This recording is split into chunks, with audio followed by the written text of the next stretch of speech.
Seconde épître de Paul aux Corinthiens, chapitre 5. Nous savons en effet que si cette tente où nous habitons sur la terre est détruite, nous avons dans le ciel un édifice qui est l'ouvrage de Dieu, une demeure éternelle qui n'a pas été faite de main d'homme. Aussi nous gémissons dans cette tente, désirant revêtir notre domicile céleste, si du moins nous sommes trouvés vêtus, et non pas nus. Car tandis que nous sommes dans cette tente, nous gémissons accablés, parce que nous voulons non pas nous dépouiller, mais nous revêtir, afin que ce qui est mortel soit englouti par la vie. Et celui qui nous a formés pour cela, c'est Dieu, qui nous a donné les arts de l'esprit. Nous sommes donc toujours pleins de confiance, et nous savons qu'en demeurant dans ce corps, nous demeurons loin du Seigneur, car nous marchons par la foi, et non par la vue. Nous sommes pleins de confiance, et nous aimons mieux quitter ce corps et demeurer auprès du Seigneur. C'est pour cela aussi que nous nous efforçons de lui être agréables, soit que nous demeurions dans ce corps, soit que nous le quittions. Car il nous faut tous comparaître devant le tribunal de Christ, afin que chacun reçoive selon le bien ou le mal qu'il aura fait, étant dans ce corps.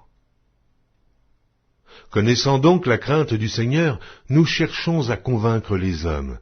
Dieu nous connaît, et j'espère que dans vos consciences, vous nous connaissez aussi.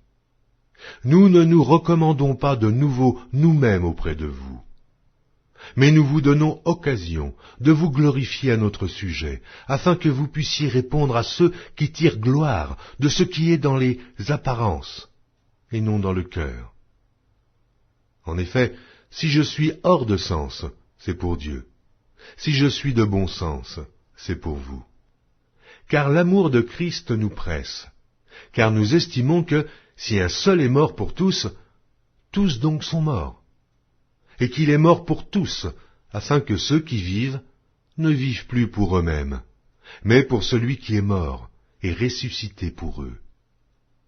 Ainsi, dès maintenant, nous ne connaissons personne selon la chair.